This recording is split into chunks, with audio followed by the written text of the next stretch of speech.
Everyone welcome to Ambi Ayesha Bangla blogs. School থেকে ফিরে এসেছি, এসে বাস ড্রেস চেঞ্জ করলাম, খাবার খেলাম, তারপরে এবার নিজের ব্যাগটা আনপ্যাক করি। যেগুলো আমি সকালে নিয়ে গেছিলাম জিনিসগুলো, আমার ওয়াটার বটল, আমার শল। ঠান্ডা পড়ে গেছে পাঞ্জাবে, কিন্তু ভীষণ ঠান্ডা পড়েছে। আর আমাদের ব্লক মানে যেখানে ছোট বাচ্চাদের ব্লক স্কুলে, সেখানে ভীষণ ঠান্ডা। ও বিল্ডিংটা অনেকই ঠান্ডা, তো ওখানে ঠান্ডা একটু বেশি লাগে। আর এইসব এনেছি কাগজগুলো আমি। এবার ক্রিসমাস আর নিউ ইয়ারের ডেকোরেশন হবে স্কুলে, কিডস সেকশনে, তো সেটার জন্য কিছু না কিছু বানাবো। তো ক্রাফট ওয়ার্ক করার জন্য নিয়ে এসেছি এগুলো সব। যখন এগুলো বানিয়ে রেডি করে রাখবো জিনিসগুলো, তখন আপনাদেরকে দেখাবো কি ডেকোরেশনের আইটেম রেডি করলাম আমি এই পেপার দিয়ে, কি ক্রাফট ওয়ার্ক করলাম, সেই সবগুলো আমি আপনাদেরকে পরে দেখাবো যখন বানানো হয়ে যাবে। যখন বানাবো তখনও দেখাবো কি বানাচ্ছি।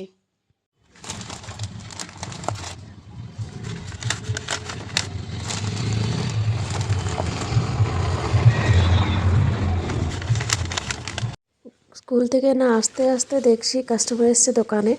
তো এখন জুনারের আটা দিতে এসছি তাকে, কারণ এখানে শীতের দিনে তো সর্ষে শাক করা হয়, তো সর্ষে শাকের সাথে এখানে জুনারের আটা রুটি করে। স্কুল থেকে এসে ড্রেস চেঞ্জ করছিলামই এখন, তো তখনই বাবা দোকান থেকে হাঁকলেন, তো তাই দোকানে চলে এলাম। তো রেকর্ডিং আগে স্টার্ট করেছি, ব্লগ পরে স্টার্ট করেছি কিন্তু আমি, তো এই ভিডিওটা কিন্তু পরে অ্যাড করেছি। আপনি ভিডিওতে দেখলেন স্টার্টে আমি প্রপার ড্রেস আপ হয়ে আছি ঘরের, কিন্তু তখন ড্রেস আপ হয়নি। তখন এই কাজটা আগে প্রথমে করলাম রেকর্ড আজকে, তারপরে ব্লগটা স্টার্ট করলাম। वो मक्के दी रोटी, मक्के दा आटा ते वो 2 कप दो।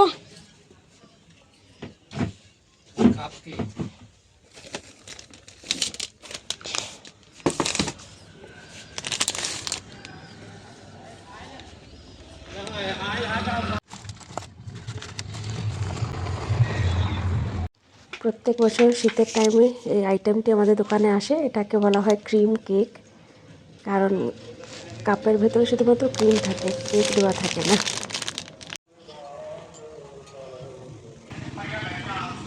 মা এখানে আমাকে না বলে ফুচকা গুপচুপ নিতে চলে এসছে। इसमें क्या है भले, बर्फ में रखना पड़ता है अभी भी, पानी में है। मुझे लगा बर्फ है नीचे ना, खाली है तो।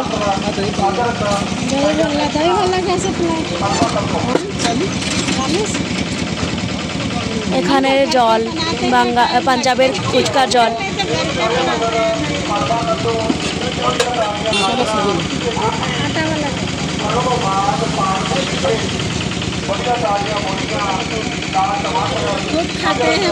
এখানে গুপচুপের ভেতরে দেওয়া হয় এটা জিনিস শুধুমাত্র, আলু আর কলাই।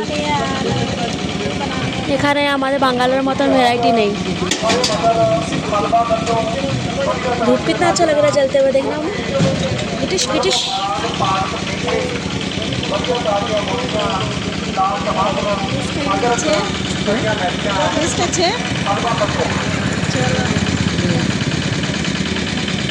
এটা 20 টাকা 6টা পেয়েছে ফুচকা। আচ্ছা, ছেলেটি লাইন মারে আমার উপর, তার জন্য ও 8টা দিয়েছে, নইলে 6টা দেওয়া উচিত।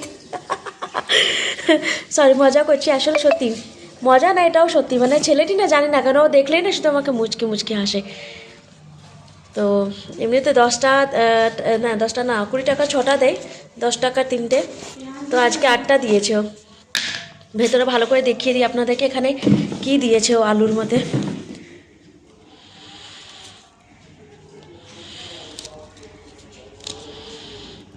এমনিতে কি বলে, ফুচকাওয়ালা না এখানে 10 টাকা 3টে ফুচকা দেয়, আটার ফুচকাগুলো। যদি সুজির কেনা হয় ফুচকাগুলো, তবে 10 টাকা 2টো দেয়। তো এই ছেলেটি আজকে, আমি হয়তো রেকর্ডিং করছিলাম তাই বলে হয়তো 20 টাকার 8টা দিয়েছে, নইলে 6টা দেয়। এই দেখুন, আলু আছে শুধুমাত্র, সেটাতে রং দেওয়া একটু আছে, হলুদ সবুজ সবুজ। আর বুট কলাই আছে, 1-2টো দেওয়া রয়েছে শুধুমাত্র। বাঙালের মতন একদম না, এখানে পানি টক ঝাল মিষ্টিওয়ালা। তাই আমরা ঘরে একটু কি বলে সামান্য এটাতে পেঁয়াজ দিয়ে, আলু भी पड़ा है ना ऐसे, সামান্য পেঁয়াজ চানাচুর দিয়ে এটাকে রেডি করছি আমরা।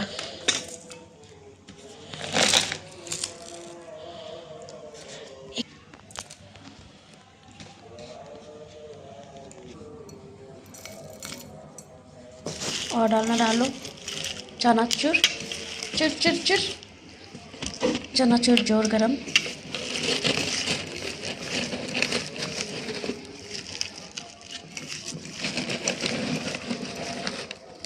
अलग में चनाचूर उल्टे हाथ से डालो, सीधे हाथ से डालो, बस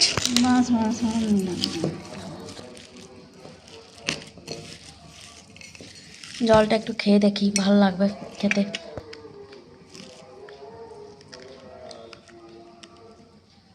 জলটাতে ভালোই ঝাল ঝাল দিয়েছে, ঝাল দিয়েছে, ঝাল ঝাল না ঝাল দিয়েছে। দোকান থেকে বাবা ডাকছেন, আমি যাই।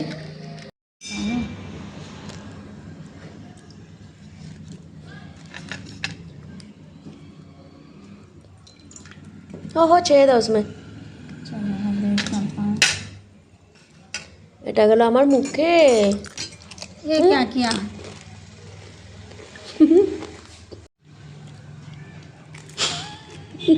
রেকর্ড कर लिया। সব ফুচকাগুলো কিন্তু ছিদ্র ছিদ্র রয়েছে, নিচে থেকে জলটা বেরিয়ে পড়েছে। প্রথমটা খেলাম, পুরোপুরি জলটা টেবিলে পড়ে গিয়েছিলো, মোবাইলেও পড়লো।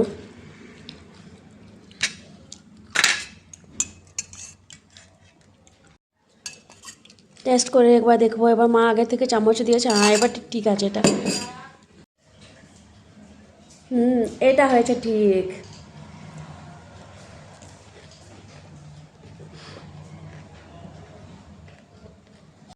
যতই হোক না কেন, বাঙালি ফুচকার আগে পাঞ্জাবি ফুচকা ইজ নাথিং। পাঞ্জাবি ফুচকাতে কোনো টেস্ট নেই। নর্মাল আমাদের এখানে বেঙ্গলে ছোটো থেকে ছোটো গ্রাম টাউনেও এর থেকে 100% ব্যাটার ফুচকা পাওয়া যায়, কিন্তু এখানে ব্যাটার ফুচকা পাওয়া যাবে না, কারণ টেস্টে কিছুই থাকে না, আলু ছাড়া কিছু থাকে না। দোকানে এসছি, সন্ধ্যাটা আমাদের দোকানেই মানে কাটানো হয়, কাস্টমার্স থাকে এখানে, সবজি কেটে তারপরে ওদিকে রান্নাঘরে নিয়ে গিয়ে রান্না করা হয়। এখানে এখন বসবো।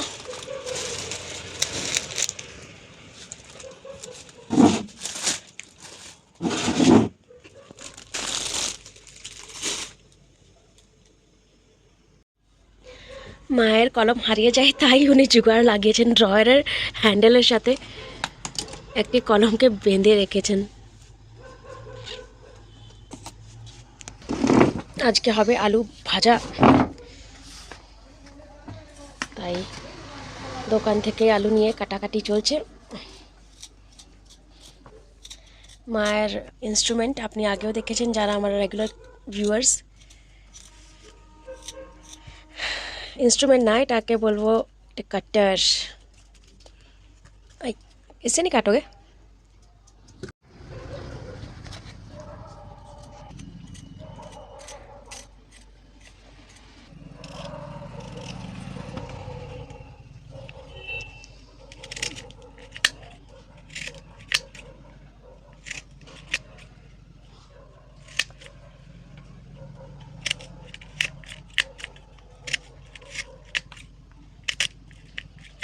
মার কিন্তু অনেকই সুবিধা হয়ে গেছে, যখন থেকে কাটার কেনা হয়েছে জলদি জলদি সব কাটিং হয়ে যায় সবজির। তো আলুগুলো কাটা হয়ে গেছে, এভাবে দেখাই আপনাদেরকে। এখন করা হচ্ছে রুটি, আর এক পাশে হচ্ছে আলু রান্না, আলুর ভাজি। আমরা বেশিরভাগ রাত্রে রুটি খাই,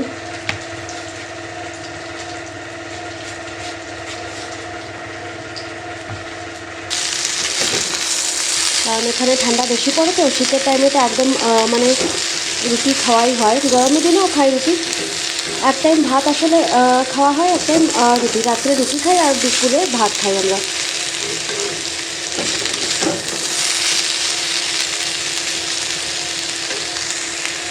এখন আমরা খাবার খেলাম দোকানে বসেই। রাত 10টা বাজে এখন, আর কিছুক্ষণ পর, আধ ঘন্টা পর আমরা দোকান বন্ধ করে দেবো। এখানে রুটি আর সবজি এনেছিলাম, আলু ভাজা, সেটা খাওয়া হয়ে গেছে। আর এদিকে আমি লিফাফা বানাচ্ছি, ছোট ছোট সাইজের লিফাফা। এগুলো অনেক ছোট সাইজের, অন্যদিন বড় সাইজের বানাই, আজকে ছোট সাইজেরই, কারণ এখন বড় সাইজের লিফাফাগুলো তাও আছে।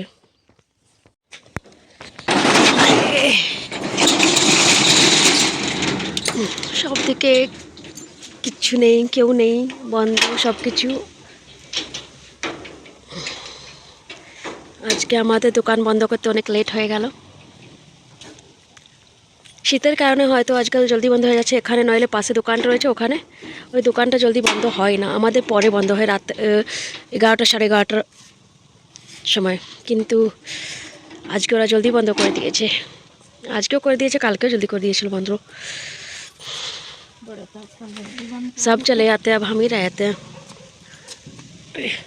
कैसे बंद हो जाती है? अंतर 11 बजे 10 बजे क्या पता। 11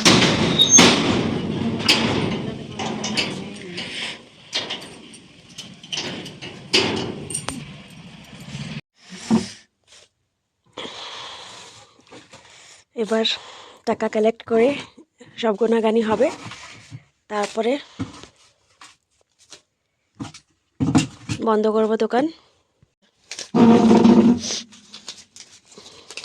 मैं रोटी का डब्बा जब तक रख के आ रही और बर्तन धो के आ रही, ठीक है।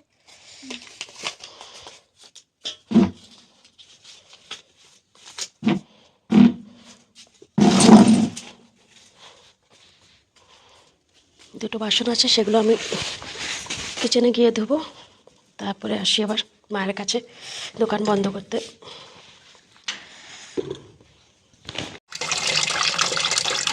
দু তিনটে বাসন আছে, সেগুলো ধুয়ে তারপরে মায়ের কাছে যাচ্ছে এখন দোকান বন্ধ করতে।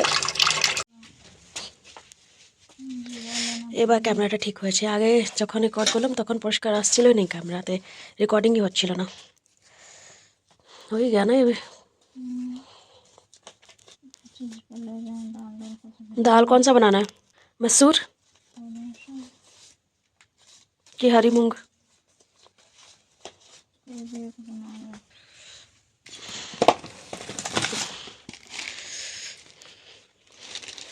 साबुत मसूर बना लो या तो। এখন দোকান থেকে ডাল নিয়ে যাচ্ছি, কালকে সকালে রান্না করার জন্য ভিজিয়ে রাখতে হবে। আবার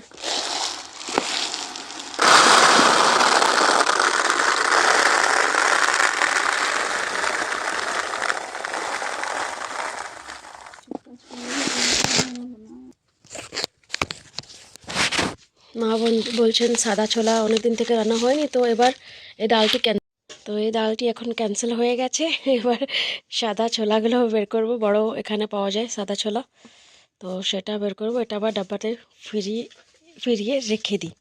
দেখতে কত সুন্দর লাগছে ডালটা, वाओ देखो मम्मी कितना सुंदर लग रहा है, असम। बड़ा बड़ा नहीं, मैंने वो बिल्कुल वो क्लोजअप में ले रखा है ना, इसलिए। এই সাদা ছোলাগুলো নিয়ে যাবো এবার কিচেনে গিয়ে ভিজতে দেবো, ফুলতে দেবো, ফুলতে।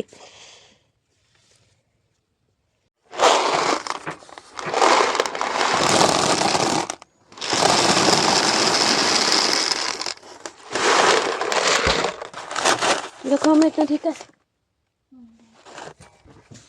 ভাবলাম দেখি এগুলো কেমন লাগছে দেখতে।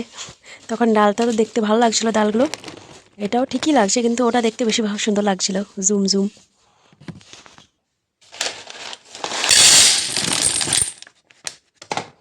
আগে এগুলোকে ধুয়ে দিই।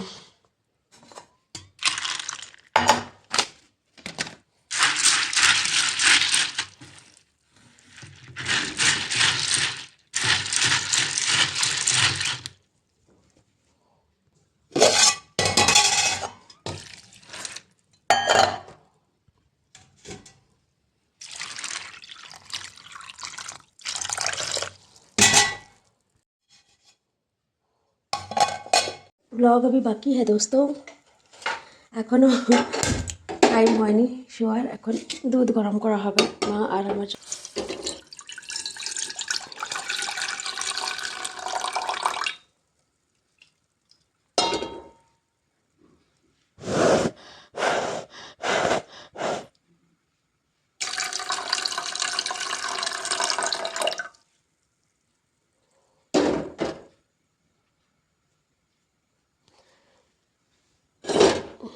মা আর আমাদের জন্য দুধ গরম করা হচ্ছে। আমরা রাতে শোয়ার আগে একবার এক কাপ দুধ খাই, কারণ এখানে পাঞ্জাবে ঠান্ডা বেশি পড়ে, তো তো গরম গরম দুধ খেয়ে শুলে ভালো লাগে, নইলে লেপের ভেতরে গরম হতেও টাইম লাগে।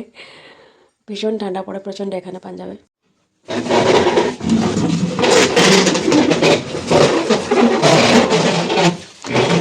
এই বাক্সটিকে ভেতরে করা হয়, তারপরে গেটটা বন্ধ হয়, কারণ নইলে এটা আবার না ভেতরে করলে গেটটা বন্ধই হবে না। এটাতে আসলে 20 টাকা দামের লেস কুরকুরা সব রাখা হয়। পুতা জায়গা।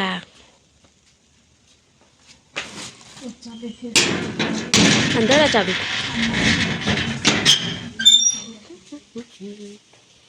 মা ভেতরে চাবি ভুলে গিয়েছিলেন, এবার চাবি আনা হয়েছে।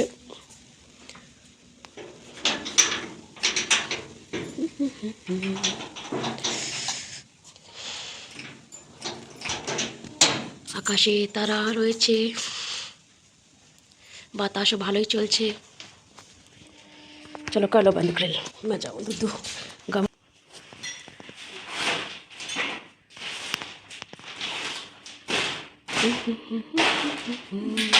এসি পর্দাগুলো লাগানো হয়, নইলে রাত্রে হাওয়া ঢুকে, কুয়াশা দিনে কুয়াশা ঢুকে, সব কিছুই ঢুকে ঘরে আমাদের।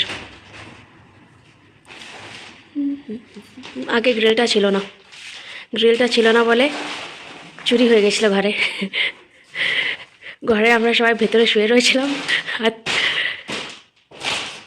চোর এসে কখন চুরি করে সিলিন্ডার নিয়ে চলে গেছিলো। সিলিন্ডার আর একটা সাইকেল ছিল, সেটাও চোরে নিয়ে চলে গেছিলো। নিচে কা, আচ্ছা নিচে কা লাগানা है ना। এবার গ্রিলটাকে প্যাক করা হবে রাত্রে।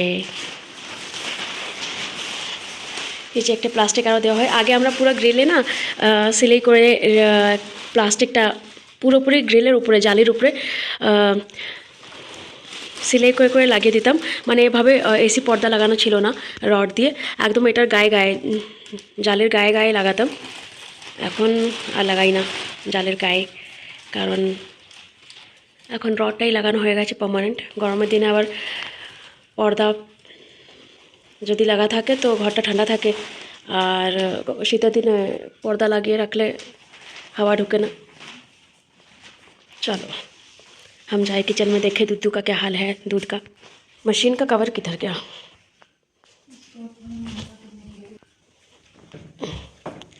ओहो कवर उल्टा लगा दिया मैंने, चलो कोई बात नहीं।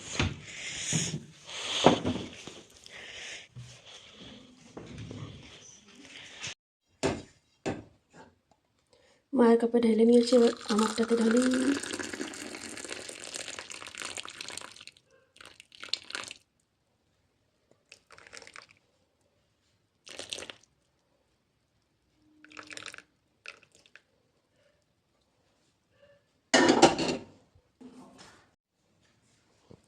মাকে পায়ের রুমে দিই চা, চা না সরি কাপ দুধের। চলো গুড নাইট। বাবা শুয়ে পড়েছেন অলরেডি, উনি আগেই শুয়ে যান, পেশেন্ট মানুষ তো। এবার আমি আমার কাপটা নিয়ে নিজের রুমে যাই। দেখি লাইট দিই।